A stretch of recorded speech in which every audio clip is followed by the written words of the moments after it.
Gloria a Dios, hermanos, podemos sentarnos, ocupar nuestro lugar ahí cómodamente, ¿verdad? Nada más no se me vaya a dormir. Como dice mi esposo, si ronca fuerte, y si ronca no lo haga fuerte porque me espanta la clientela, ¿verdad? Hermanos, pues vamos a hablar acerca de esta bella palabra de Dios. Fíjense que yo al leer este texto en hebreo, hermanos, no lo voy a leer en hebreo, ¿no? Pero significa tanto. Algo, hermanos, como una experiencia con Dios. Algo como que Dios dice, se presenta como un Dios sin igual. Un Dios diferente. Habla aquí de un solo Dios, todopoderoso, suficiente, ¿verdad? Comparado a aquellos multitud de dioses que no sirven para nada. Aquellos dioses que la gente tenía, aquellos dioses paganos. Y le dice al pueblo de Israel y nos dice a nosotros, hermanos, tenemos a un Dios todopoderoso. A un Dios que, hermanos, está en contacto con todas las esferas de nuestra vida. Tenemos a Jehová Jireh, verá, proveedor, a Rafa, sanador. Tenemos a Jehová, nuestro estandarte, a Jehová, precioso en todos lados y que está en cuidado de nosotros en cada aspecto de nuestra vida. Hermanos, si este texto refuta aquellos textos, ¿verdad?, de los deístas que piensan y dicen cuya teoría, ¿verdad?, que Dios hizo al mundo. Él creó al mundo, ellos creen en Dios, pero dicen, creó al mundo y como a un reloj le dio cuerda y lo dejó andar y lo abandonó. Le puso leyes naturales que gobiernan al mundo y el mundo se gobierna solo. Pero sabemos que el Dios no es así, hermanos. Tenemos un Dios inmanente, un Dios trascendente, que no tiene un contacto ocasional con su creación, sino que Él está totalmente inmiscuido, por así decir, ¿verdad?, en los asuntos de su creación. Un creador que está pendiente de su creación e involucrado en los asuntos, aún en los más pequeños y aquellos que parecen más insignificantes. Dios tiene conocimiento de ellos. Así que nosotros podemos pensar que tenemos a un Dios que está cercano a nosotros. No es un Dios que está a 1000 kilómetros de distancia, ¿verdad? No es un Dios que está y que vive de esta forma, sino que está involucrado con nuestras necesidades. Y Él sabe cada una de nuestras necesidades. Dice la palabra del Señor en Lucas 12:7, como muestra, hermanos, del cuidado y del conocimiento que Dios tiene de cada uno de nosotros, que aún los cabellos de nuestra cabeza Él tiene contados. Y esto, hermanos, es así como una muestra de lo importante que cada uno de nosotros somos para Dios. Hermanos, el saber esto, el habernos encontrado en una ocasión con ese Dios todopoderoso, que a través de su Hijo Jesucristo nos salvó y tiene cuidado de nosotros, hermanos, nos hace pensar en esa soberanía asertiva de Dios, en esa soberanía sabia y perfecta del Dios omnipotente, omnipresente y omnisciente. Nos hace vivir en confianza, hermanos, que estamos caminando en esta tierra que Él le plació que estuviéramos sembrados aquí por el tiempo que Él le plazca. Pero más allá de esto, más allá está el Creador guardándonos, cuidándonos, pendiente de cada uno de nosotros. Hermanos, Dios no ve a la humanidad, bueno, la veo a la humanidad como un todo, porque dice Adán. Adán puede significar humanidad, pero también Adán puede significar el hombre individual. Entonces Dios ve a Adán, ve a la humanidad como un todo. Pero algo más hermoso, que nos ve a cada uno de una manera individual y única. Adán como un hombre, como una mujer, como un ser humano. Así que Dios, hermano, nos mira y tiene un propósito y un cuidado de cada uno de una manera individual. Nunca pienses tú cuando entras al reino. Nunca pienses tú cuando entras en los caminos del Señor que el Señor no te tiene en cuenta. Mira que su mirada está siempre puesta en ti. Mira que te tiene esculpido en la palma de su mano. Hermanos, quizás muchos de ustedes, ¿verdad? En este país, muchos vinieron, ¿verdad? Y han pasado situaciones difíciles y quizás están pasando situaciones difíciles. Pero el Señor tiene cuidado de ustedes, hermanos. Tiene cuidado de nosotros, tiene cuidado aún de la gente que vive en Venezuela. Y yo la otra vez oraba al Señor, Señor, son tus hijos. Hay un pueblo grande y poderoso en Venezuela porque a raíz de esa persecución, hermanos, el Señor ha convertido a muchísima gente. Y tengo compañeros de la facultad, hermanos, de Venezuela y me cuentan sus calamidades.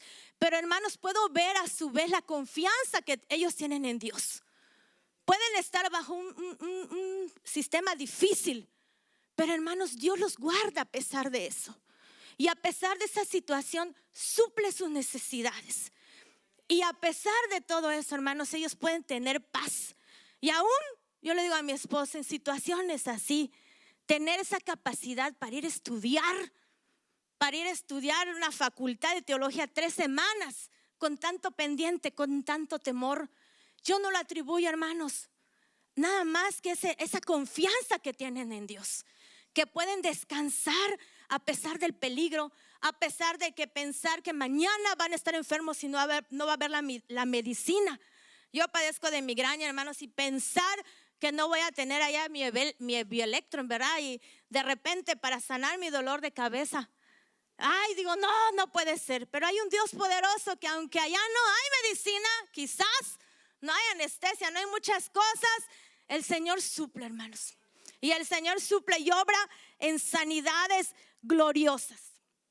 Entonces, hermanos, el saber esto, de verdad, el saber que Dios no es como los dioses de los paganos, sino que tenemos un Dios cercano, un Dios que está pendiente de nosotros. El saber esto, no sé si tú te has puesto a meditar esto.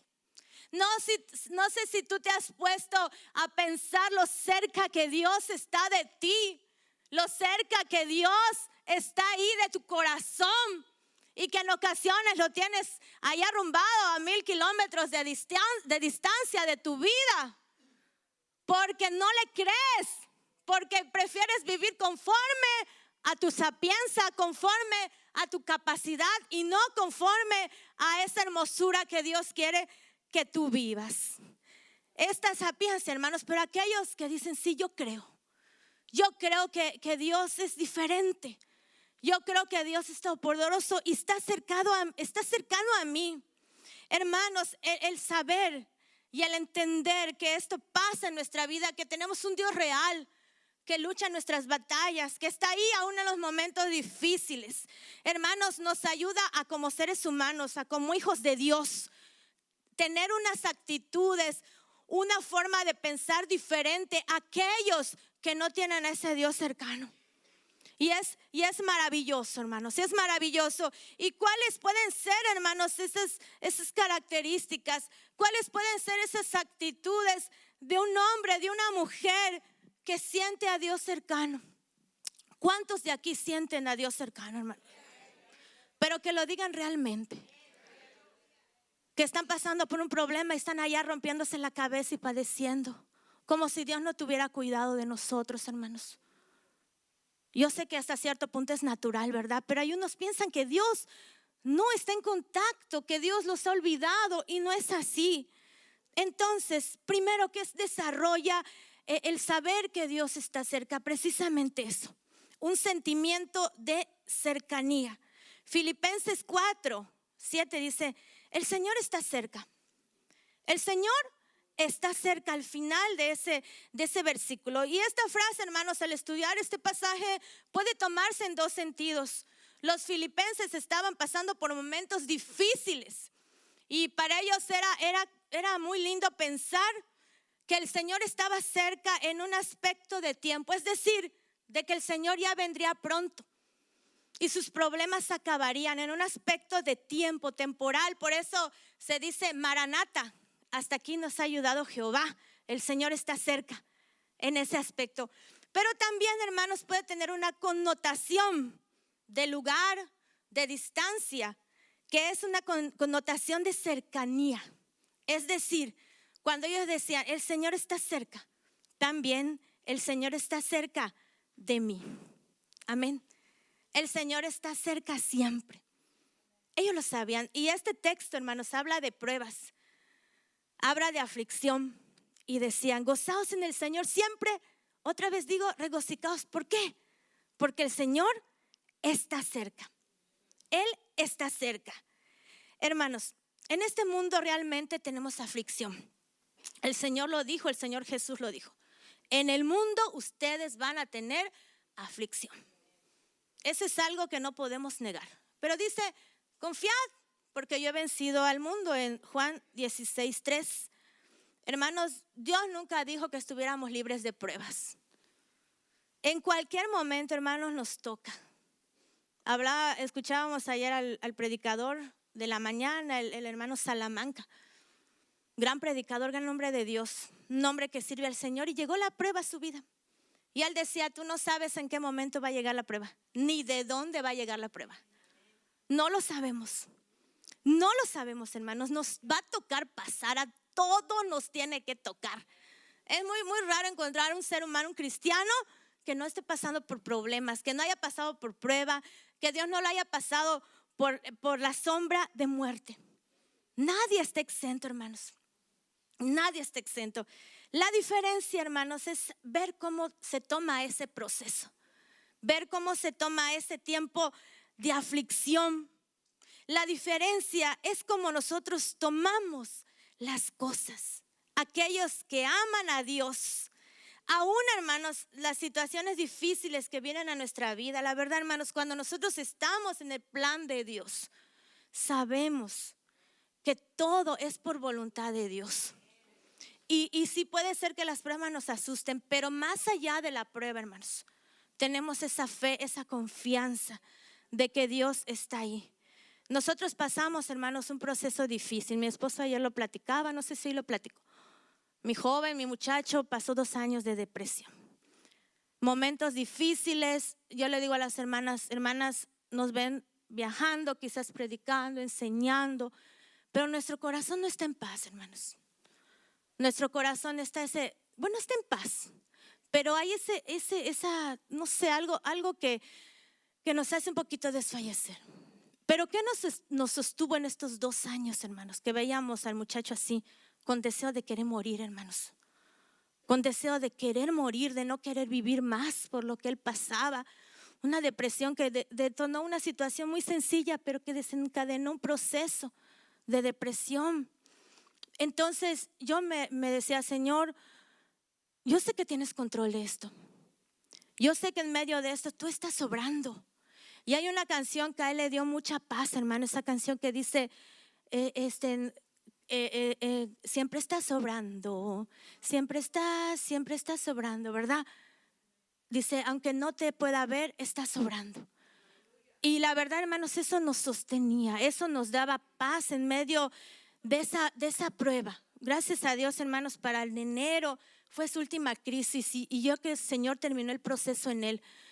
Y yo, ese proceso, aunque fue difícil, aunque fue muy doloroso, fue un proceso en que vimos la mano de Dios sobrando en él, transformándolo, moldeándolo, limpiándolo, hermanos. Y después de esa prueba, Coco salió como un hombre renovado, un hombre que predica la palabra con pasión, un hombre en el cual el Señor puso dones maravillosos. Y en eso estamos, hermanos. En eso estamos pasando por la aflicción. Estamos pasando quizás por la preocupación, quizás de los papeles, ¿verdad? En muchas ocasiones aquí en este país platico con hermanos, estoy preocupado, ore por mí, por esto, pero sabemos que ante todo está ese cuidado del Señor, ese cuidado del Dios cercano.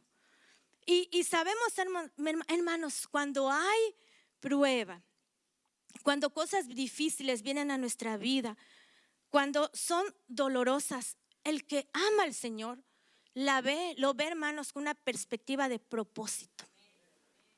Lo ve con una perspectiva de propósito. No dice por qué, sino que dice para qué. Señor, tú tienes un propósito.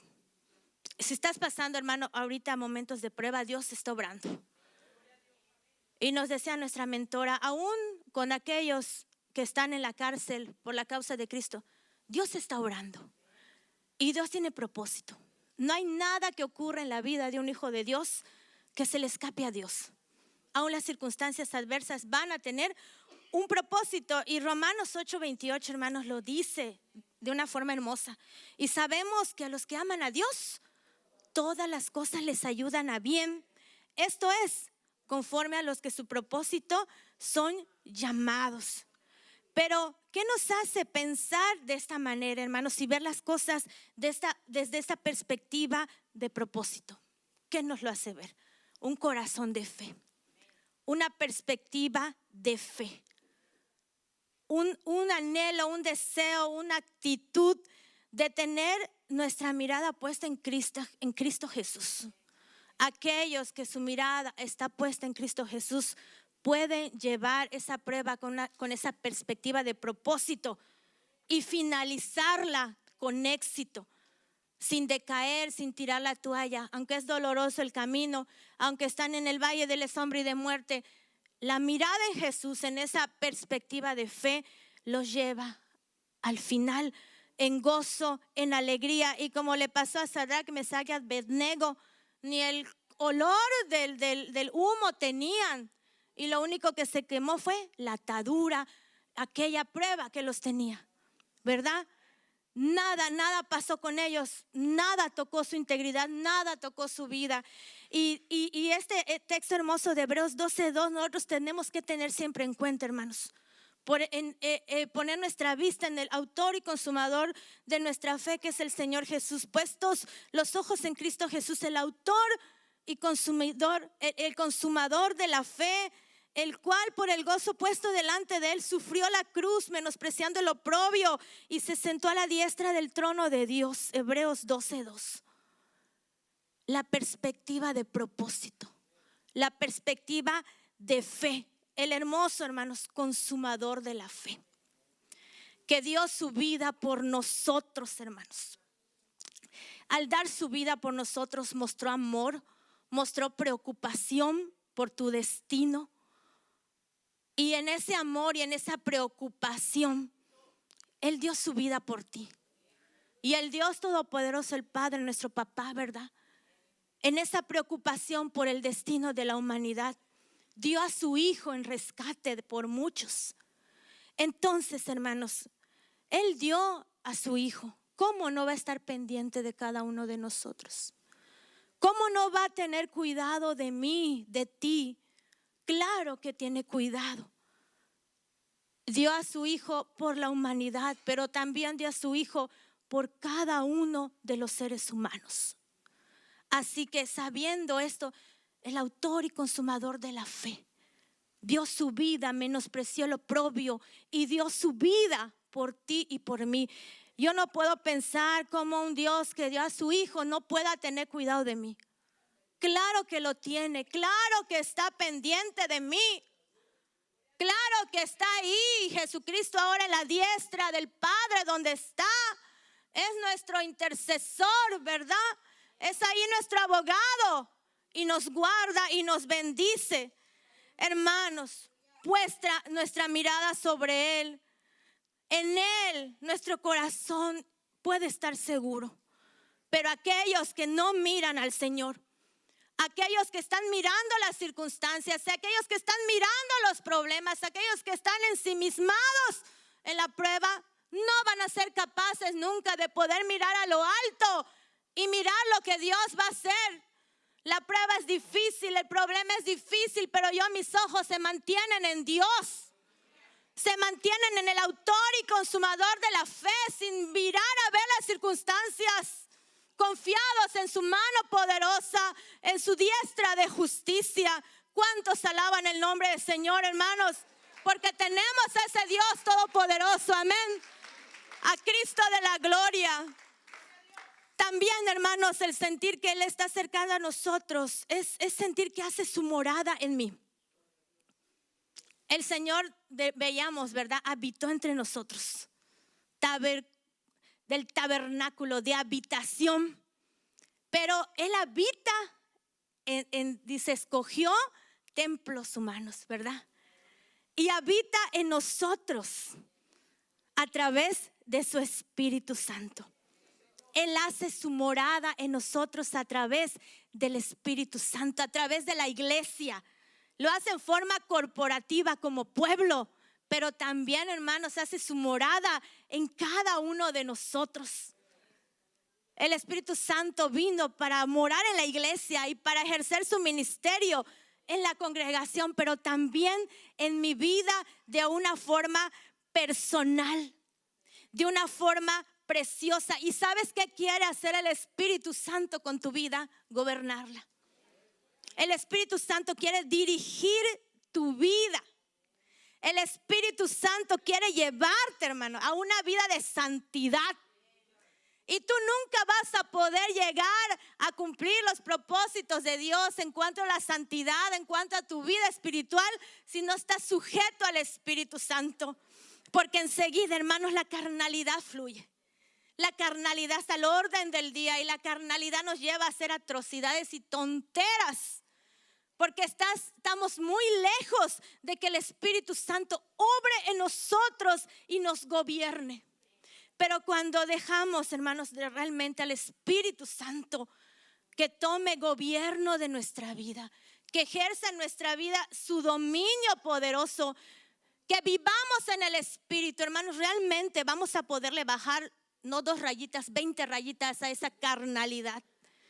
¿Cómo te comportas, hermano? ¿Cómo está tu carácter? ¿Cómo te estás comportando ante la sociedad? ¿Qué es lo que sientes en tu corazón? Si es lo que no le agrada a Dios, el Espíritu Santo no está ahí. El Espíritu Santo no está gobernando tu corazón, no está gobernando tu vida, no está haciendo morada en tu corazón. No lo está haciendo, está ahí esperando que tú le abras tu corazón. El Dios sobrenatural a través de su Santo Espíritu va a purificar nuestro corazón, hermanos. Y saben que nos libra realmente de aquellas jugarretas que nos quiere hacer la carne. Nos libra realmente porque está ahí como un guardián, guardando tu corazón en aquello que quizás ibas a pensar, ibas a decir y ya no lo puedes hacer. Porque el Espíritu Santo nos libra, hermanos. Nos libra y nos lleva a una vida de propósito conforme a Dios. Una vida de santidad. Una voluntad, hermanos, también que te llevará al propósito de Dios. ¿De qué forma nosotros vamos a ir al propósito de Dios? En forma en todo aspecto de tu vida, en una forma integral, como padre, como madre, como profesionista, como hijo de Dios. Únicamente el Espíritu obrando es el que te guía, es el que te muestra, el que te da dirección, porque ya no vas a actuar conforme a lo que tú piensas, conforme a lo que tú quieres, sino que es el Espíritu Santo el que te va a guiar. Cuando leemos los viajes misioneros de Pablo, el Espíritu Santo dictaba el caminar, dictaba dónde deberían ir y cerraba las puertas donde no deberían estar. Entonces, si tú quieres caminar solo, si tú quieres hacer tu reverenda y santa voluntad, pues estréllate, ¿verdad? Y quizás después al ponerte en sintonía con Dios, Él te va a llevar, pero quizás vas a pasar por muchos problemas. Pero cuando tú te dejas guiar por el Espíritu Santo, hermanos, hemos visto cómo Dios ha cerrado puertas. Cómo Dios dice, por ahí no seas terca. Por ahí no vayas. Ay, te tercos nos metemos, ¿verdad? Porque no lo obedecemos, porque no escuchamos a su voz. Pero realmente, hermanos, cuando estamos sujetos, cuando el Espíritu Santo vive en nuestra vida, podemos ser guiados, podemos ser llevados. Y el Espíritu, la verdad, nos lleva a una plenitud en el Señor. Porque el Señor quiere que lleguemos a la patria celestial primeramente, pero también dice que tengamos una vida, su deseo es que tengamos una vida y una vida en abundancia. y solo permitiéndole al Espíritu Santo que obre. El Espíritu Santo, hermanos, nos acompaña todo el tiempo y Él siempre va a estar ahí, aún en los momentos más difíciles. Y aún, hermanos, una forma gloriosa y preciosa, con el Espíritu Santo, Él puede usar nuestras vidas como vasos útiles conforme a la voluntad de Dios. Amén. Conforme a la voluntad de Dios, usar nuestras vidas para su gloria. Muchos servimos conforme a nuestras capacidades. Y nos esforzamos y queremos servir confiando solo en nuestra capacidad. Pero vemos los hombres de la iglesia primitiva. Ellos sirvieron con excelencia. Ellos cumplieron el propósito de Dios. ¿Por qué? Porque el Espíritu Santo estaba ahí en ellos, obrando en ellos.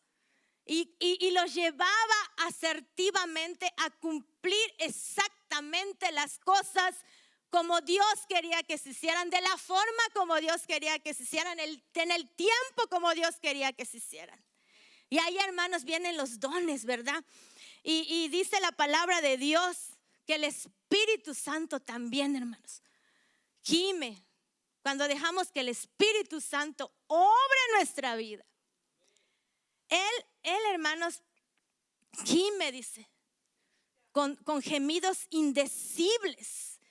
Clama al Padre por nuestras necesidades y por las necesidades de otros. David Wilkerson, hermanos, partió ya con el Señor. Pero era un hombre, hermanos, que no era un hombre sobrenatural. Era un ser humano como cada uno de nosotros. Pero él aprendió a que el Espíritu Santo habitara en él. Y era un hombre ciertamente dirigido por Dios. Y cada uno de nosotros, hermanos, no lo vamos a poner de modelo, ¿verdad? Porque ponemos nuestra mirada en Cristo.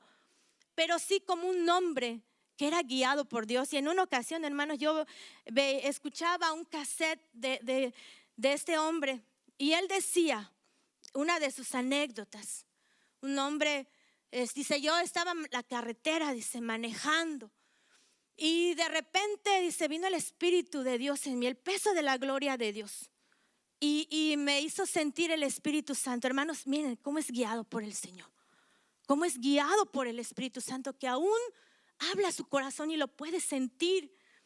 Entonces el Espíritu Santo lo llevó a orillarse a la carretera, meterse así. Y le dijo, bájate, y le dio lenguas.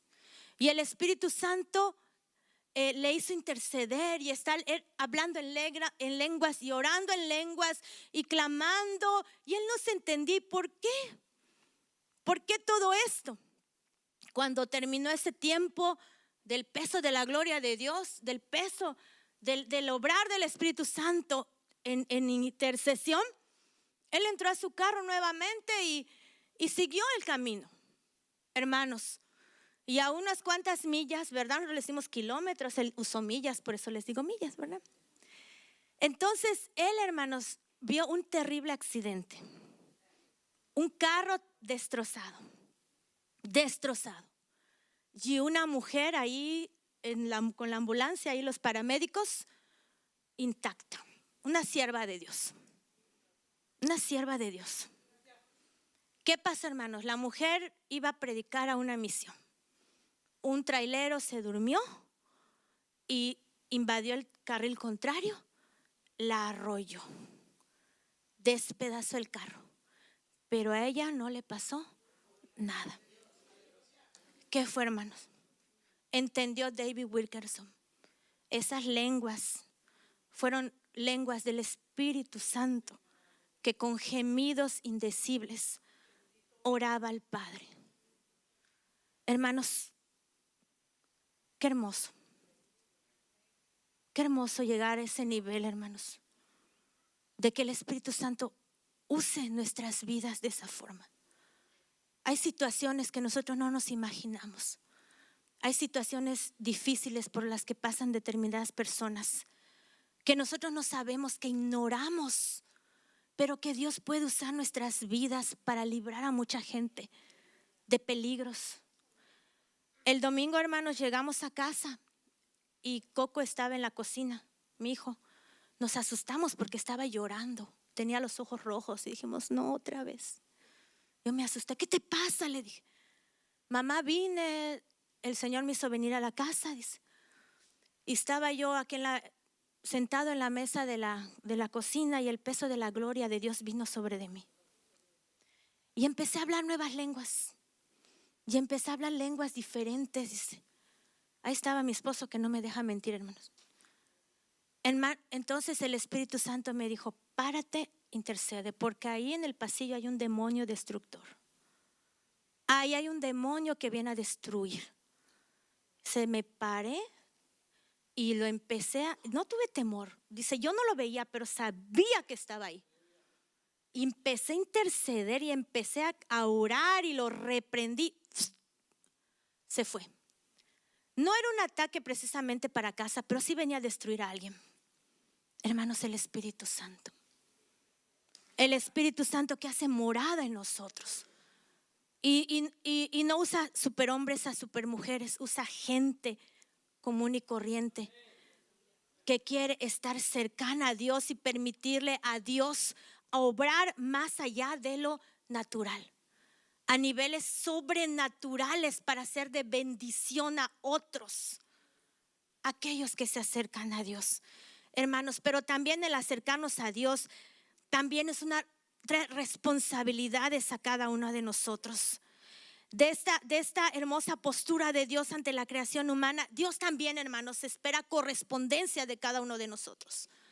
Él está cerca, pero se requiere también que el que se acerca a Él tenga fe, ¿verdad? Y crea que le hay.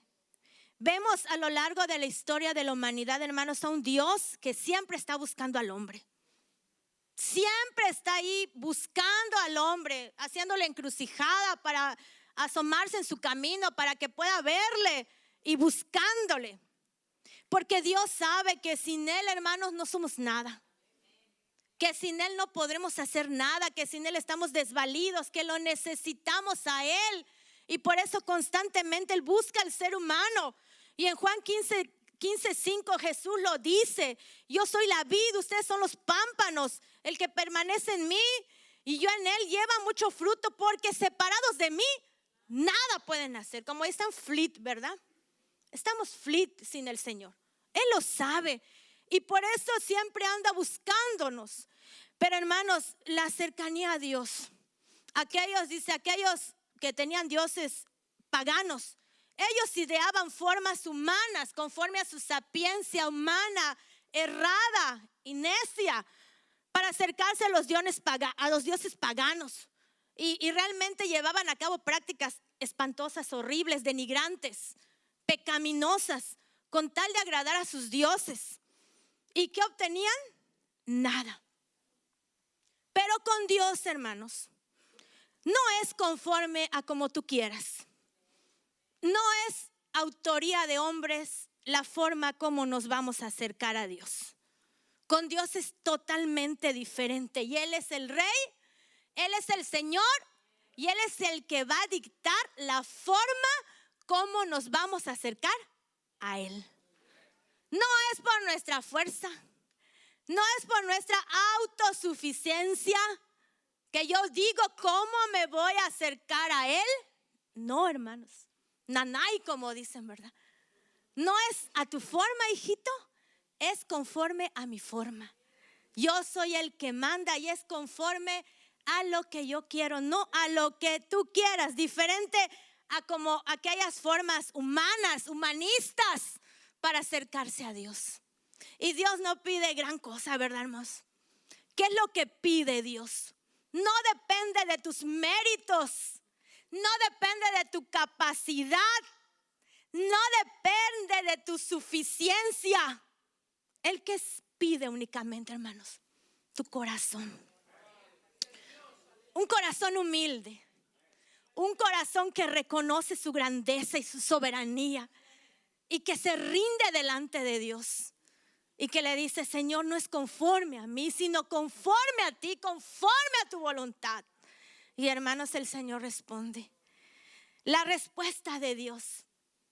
¿Cuál es la respuesta de Dios? Hermanos, Dios nunca nos deja con la mano extendida. ¿Cuánta gente, verdad, a veces grosera? Estás ahí, te deja con la mano extendida. ¿Cuánta gente tú le haces bien y te paga con mal? Y te hace poner triste y te paga mal. Dios no es así. Hermanos, ¿cuál es la respuesta de Dios cuando un corazón contrito se acerca delante de Él? Es linda, es maravillosa. Dice la palabra de Dios: cercano está Jehová a los que le invocan. En el Salmo 145, 18a. Los ojos de Jehová están sobre los justos y atentos sus oídos al clamor de ellos. Salmo 34, 15. Dios es galardonador de los que le buscan. Hebreos 11, 6c. Él está cerca. Los profetas de Baal, hermanos, cuando vemos la escena ahí de Elías, los profetas de Baal rendían culto a su Dios en forma humana y querían agradar a su Dios en esa forma humana, aberrante y horrible que dice la Escritura. Se pegaban, se tasajeaban, hacían cosa y media, ¿verdad? Tontera y media, una forma dolorosa, aberrante, pero nunca consiguieron la respuesta de su Dios. Nunca consiguieron respuesta de su Dios. Quisieron hacerlo conforme a su capacidad, pero no lograron respuesta. Pero vemos a Elías, hermanos. ¿Qué hizo Elías?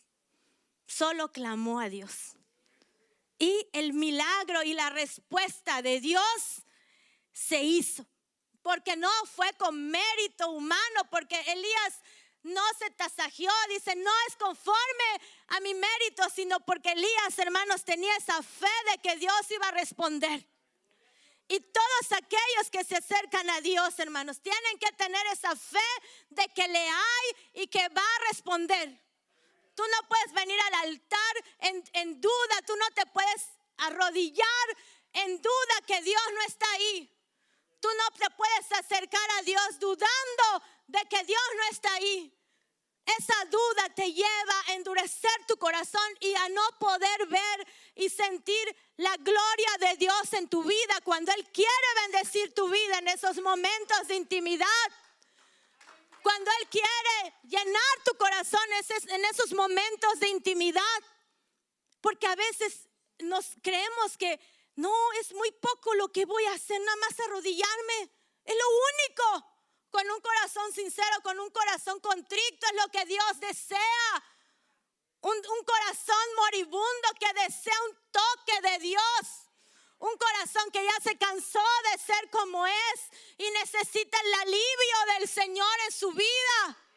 Únicamente, hermanos, de esa forma. No necesitamos hacer más. Únicamente, hermanos, dándole la gloria a Dios, porque Elías, ¿qué hizo?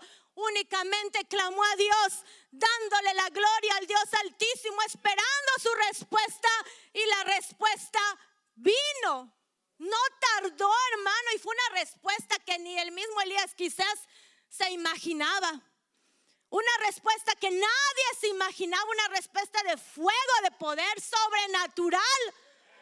Y esa respuesta reciben aquellos que confían en el Señor. Porque no confían en carros, no confían en caballos, no confían en economía, no confían en los médicos. Confían en lo que Dios va a hacer. Confían en el poder de Dios y en lo que Dios va a hacer, amados hermanos. Gloria sea su nombre. Bendito sea el nombre del Señor. Jeremías 33 dice: clama a mí y yo te responderé y te enseñaré cosas grandes y ocultas que tú no conoces. Hermano, deja que Dios te sorprenda. A muchos el Señor nos ha sorprendido.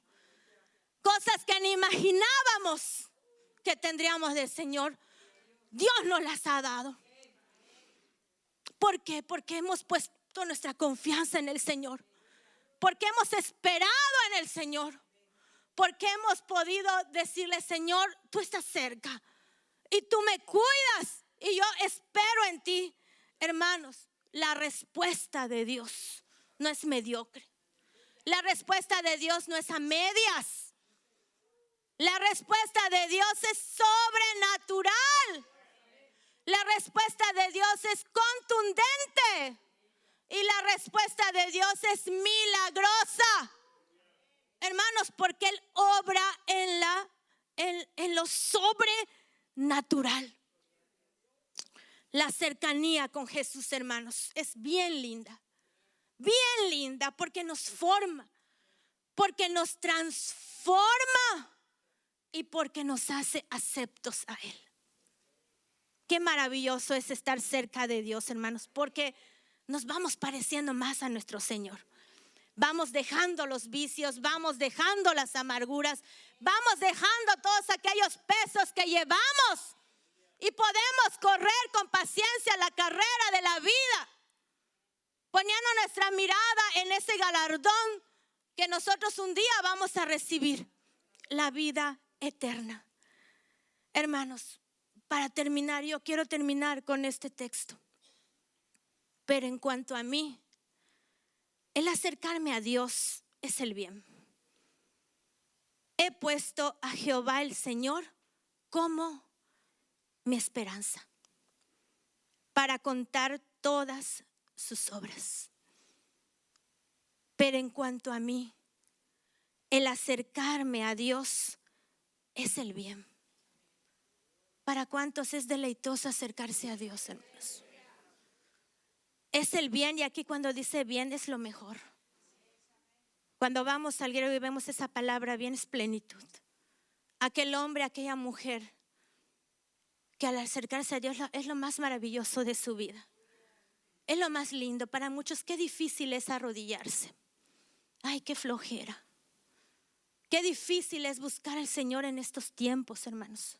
No buscamos al Señor. Venimos a la iglesia, tenemos un tiempo de oración, oramos, pero llegamos a casa y adiós, Señor. No hay esa cercanía, hermano. No le permitimos a Dios a obrar en nuestra vida.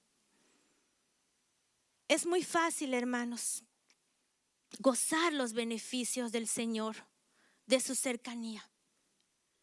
Es muy fácil hacerlo. Pero saben que no todos estamos dispuestos a pagar el precio.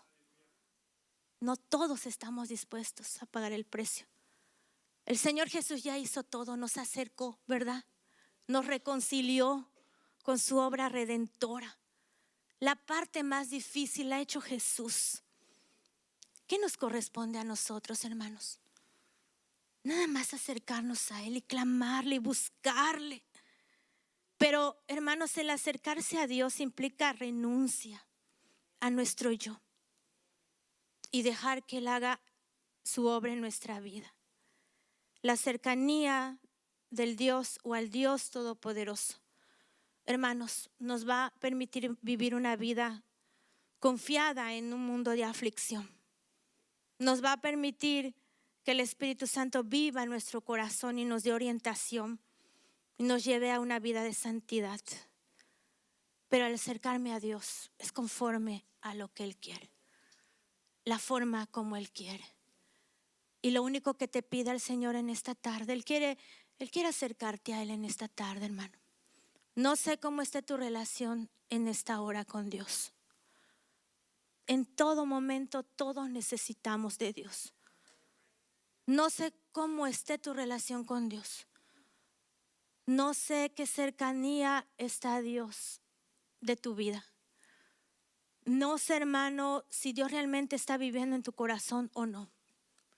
Pero el Señor nos está hablando en esta mañana y quiere, en esta tarde, y quiere obrar maravillas en nuestro corazón, hermanos. ¿Cuántos están dispuestos a pagar el precio de la gloria de Dios, hermanos?